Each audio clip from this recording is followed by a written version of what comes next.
Hello guys, welcome to my YouTube channel. This is me, Aniket Gupta. So I am coming back with another video lecture on BSc semester 6th zoology, and the course title is Insect Factor and Diseases.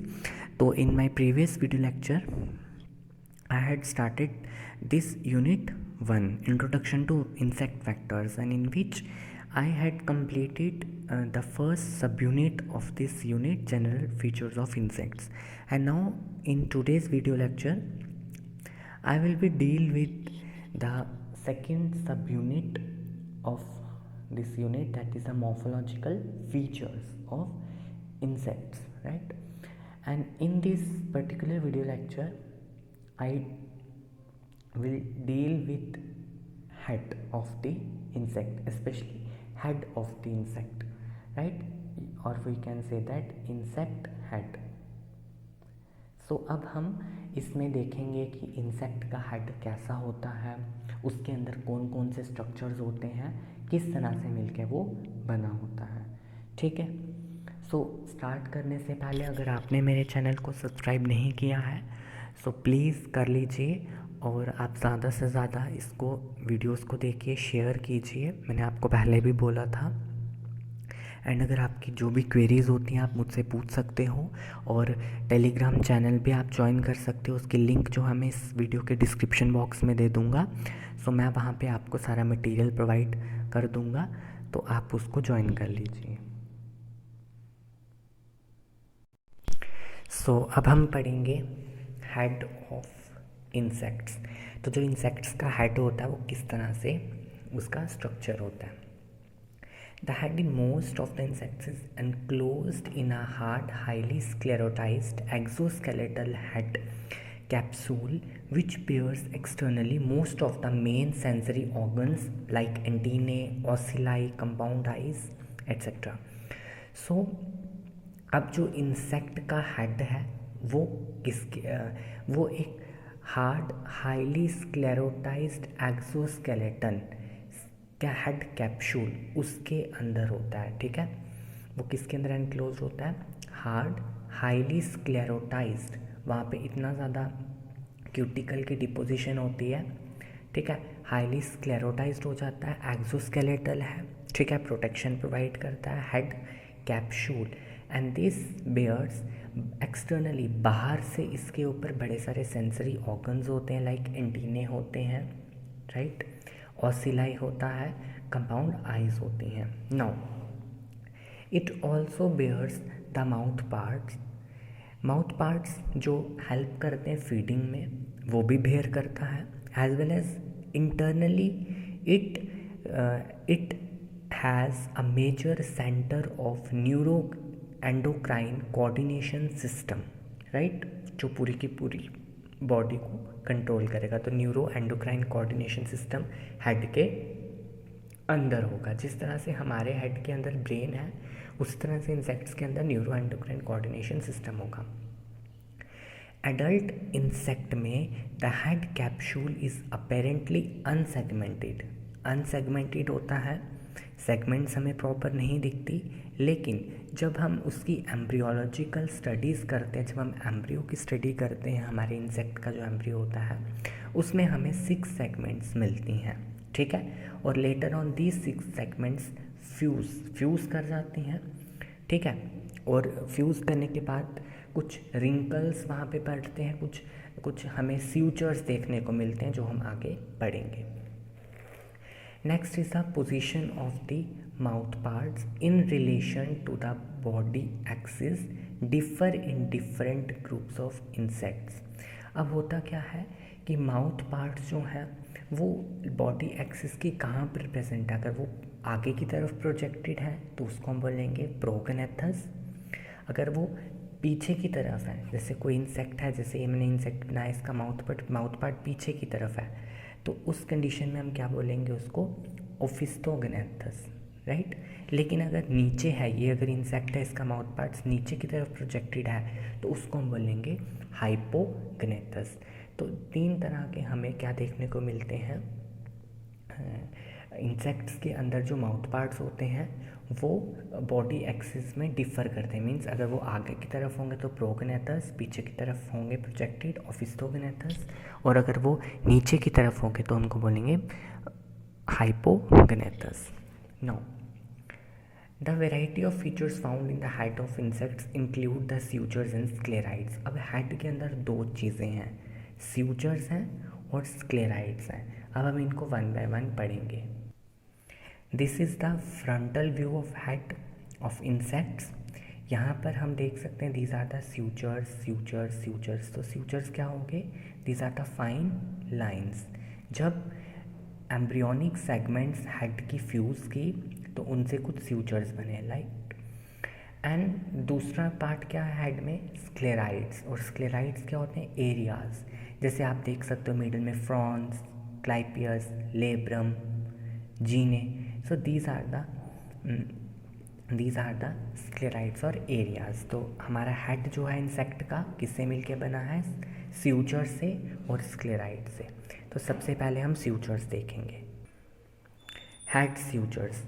The head capsule of the matured insects is differentiated into several regions by the sutures. Head capsule जो है एक matured insect का, जो मैंने आपको head capsule अभी बताया, वो डिफ्रेंशिएट होता है सेवरल रीजन्स में। उसमें कुछ रीजन्स आ जाते हैं और वो रीजन्स एक दूसरे से कैसे अलग होते हैं? By means of sutures, fine lines. And the sutures are nothing but these are the fine grooves, right. And they are external impressions only, internally नहीं होते। ऐसा इसका ये मतलब नहीं कि जब एक स्यूचर आएगा वो एक अलग सा चैम्बर बना देगा, ये एक अलग सा चैम्बर बन गया, ये अलग सा चैम्बर बन गया, नहीं। These are only the external impression, जो हमें सिर्फ बाहर देखने को मिलते हैं। उसका इंटरनली वो डिफ्रेंशिएट नहीं करता, इंटरनली वो डिवाइड नहीं करता है। जो भी रीजन्स होते हैं, these are simply just external impressions. So there are 8 sutures are there. First is the clypeolabral suture, right. मैं आपको डायग्राम में पूरा बताऊंगा क्या होता है, पहले हम इसको पढ़ते हैं। क्लाइपियोलेब्रल, अब क्या हो गया? क्लाइपियो आया क्लाइपस से, और लेब्रल आया जो हमारा लेब्रम होता है। वो जब आप इंसेक्ट का हेड देखोगे वहाँ पे मैं आपको बताऊंगा। तो this suture represents the lower margins of clypeus. जो क्लाइपियस का लोअर मार्जिन है, नीचे वाला मार्जिन है, उसको रिप्रेजेंट करता है। And the labrum is hanging down from this suture. इस स्यूचर से जो लेब्रम है वो क्या करता है? हैंगिंग डाउन, नीचे की तरफ लटक रहा होता है, ठीक है। सेकेंड इज द क्लाइपियोफ्रॉन्टल और एपिस्टोमल स्यूचर। क्लाइपियो और फ्रंटल के बीच में, तो it occurs between the clypeus and frons. मैंने आपको फ्रॉन्स रीजन अभी बताया था, मीडियन रीजन बिल्कुल सेंटर में था। So this suture is it occurs between the clypeus and the frons. Next is the epicranial suture. Epicranial suture it is a composite suture. ये 2-3 suture से मिलकर बना होता है। It appears in the form of an inverted Y, उल्टा Y. जब आप Y को ऐसे, ये वाई ऐसे होता है, इसका उल्टा वाई कैसे हो जाएगा? ऐसे। तो ये स्यूचर्स इस तरह से हमें देखने को मिलता है अबाउट द फेशियल रीजन। जो फेशियल रीजन होता है वहाँ पे। The stem is known as coronal. जो स्टेम होती है उसको कोरोनल बोलते हैं। This is the coronal. And ये जो 2 लैटरल आर्म्स हैं, इसमें एक कोरोनल होता है और 2 लेटरल आर्म होती है। It is completely reduce in some insects, कुछ इंसेक्ट्स में बहुत ही ज़्यादा रिड्यूस होता है। This is the epicranial suture, right. Next is the occipital suture. Now, occipital suture, it is a horseshoe or U-shaped suture. U-shaped suture आपको देखने को मिलेगा and well evident on the posterior part of the head. ये posterior part की तरफ होता है। पीछे जो हमारा हेड होता है वहाँ पे गोलू सा ऐसे होता है, वहाँ पर देखने को मिलता है। ये posterior part में देखने को मिलता है, फ्रंट रीजन से। एंटीरियरली हम इसको नहीं देख सकते। Next is the post occipital suture. एक ऑसिपिटल और एक उसके आगे पोस्ट ऑसिपिटल। तो it embraces the occipital foramen magnum from the dorsal and lateral sides. जो डॉर्सल ऊपर वाली और साइड वाली साइड्स जो होती हैं, एक ऊपर वाली साइड इंसेक्ट की और साइड्स वाली, ऐसे वाली साइड्स वाली, तो वहाँ से ही उन्हें को मिलता है फोरामन मैग्नम, राइट। और यहीं से ही जो हमारे नर्व गैंग्लियॉन्स हैं वो निकलते हैं, ब्रेन से निकलते हैं, ठीक है। जिस तरह से हमारे केस के अंदर जो फोरामन मैग्नम है वहाँ से क्या निकलती है, स्पाइनल कॉर्ड निकलती है ब्रेन से, है ना, वो वहाँ से निकल जाती है बाहर। तो इसी तरह से यहाँ पर भी एक ऑसिपिटल फोरामन मैग्नम होता है। Next is the frontal genal suture. Frontal genal suture मैंने आपको अभी जीना बताया था। It develop on each lateral region of the head के दोनों लेटरल साइड, एक इस साइड एक इस साइड, दोनों साइड पे ये डेवलप होता है। Next is ocular. Ocular word is related to eyes, right. Ocular suture is a suture और these are the grooves around the compound eyes. जहाँ पे कंपाउंड आइज होती हैं उसके आसपास क्या हो जाते हैं, ग्रूव्स बन जाते हैं, फ्यूचर्स बन जाते हैं, जिनको हम ऑक्यूलर फ्यूचर कहते हैं। Next is the antennal future. Antennal future कौन से होंगे, जो कहाँ पर होंगे, अराउंड द एंटीनल सॉकेट्स, जहाँ से एंटीना निकलता है, ठीक है। वहाँ पर जो फ्यूचर्स बने होंगे, वहाँ पर जो फाइन लाइन्स बनी होंगी, जो ग्रूव्स बने होंगे, उनको बोलेंगे एंटीनल फ्यूचर। तो हमने कितने पढ़े, 8।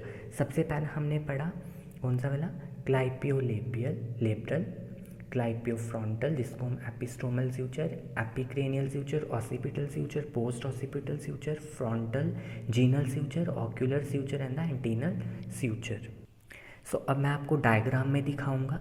सबसे पहला हमने पढ़ा था क्लाइपियोलेब्रल फ्यूचर, राइट। तो आप यहाँ पे देख सकते हो क्लाइपियोलेब्रल फ्यूचर। यहाँ पर ये देखो, this is the clypeus region, this is the clypeus sclerite and this is the labrum, ठीक है, क्लाइपियस और लेब्रम।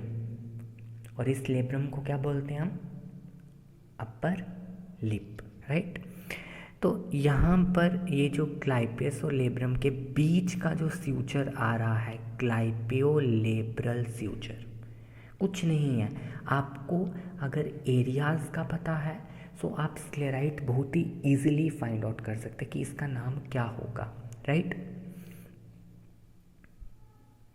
तो यहाँ पर दिस इज अ क्लाइपियोलेब्रल फ्यूचर और एक क्लाइपियस से जो है नीचे लेब्रम क्या कर रहा है, हैंग कर रहा है, लटक रहा है, ठीक है, यही हमने पढ़ा।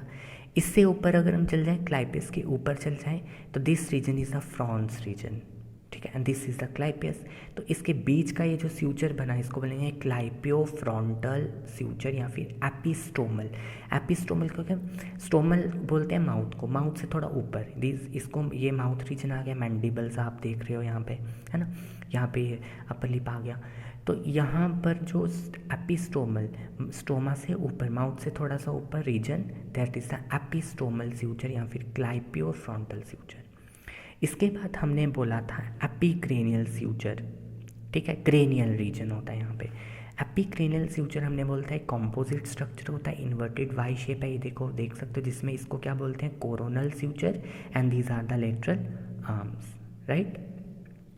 Next is the frontogenal suture. This region is frons, this region is gena, और फ्रॉन्स और जीना के बीच में frontogenal suture and it is present on each of the lateral side of the head, इधर भी और इधर भी, है ना, यहाँ पर भी यहाँ पर भी, दोनों तरफ जीना है और दोनों तरफ कौन सा फ्यूचर होगा, frontogenal suture. Next is the antennal suture. देखो यहाँ से एंटीनाज निकल रहे हैं, these are the antennal sutures, these are the ocular suture. ये कंपाउंड आई है इंसेक्ट की, यहाँ से ये क्या है, ऑक्यूलर फ्यूचर है, ठीक है। This is the frontal future, ये फ्रॉन्स वाला रीजन है ना, ये फ्रंटल फ्यूचर जिसको हम लेटरल आर्म भी बोलते हैं। So these are the sutures of insect head. सो आज हमने जितना भी फ्यूचर्स थे हेड के वो कंप्लीट कर लिए हैं। तो अब इसके नेक्स्ट पार्ट में मैं स्क्लेराइड्स को कवर करूँगा और उसी के साथ आपका जो हेड ऑफ इंसेक्ट है वो कंप्लीट हो जाएगा। और मुझे पूरी आशा है कि आपको मेरी वीडियो समझ में आई। अगर आपको समझ आ गई है तो आप लाइक कर सकते हो और शेयर करना मत भूलना। And thank you guys.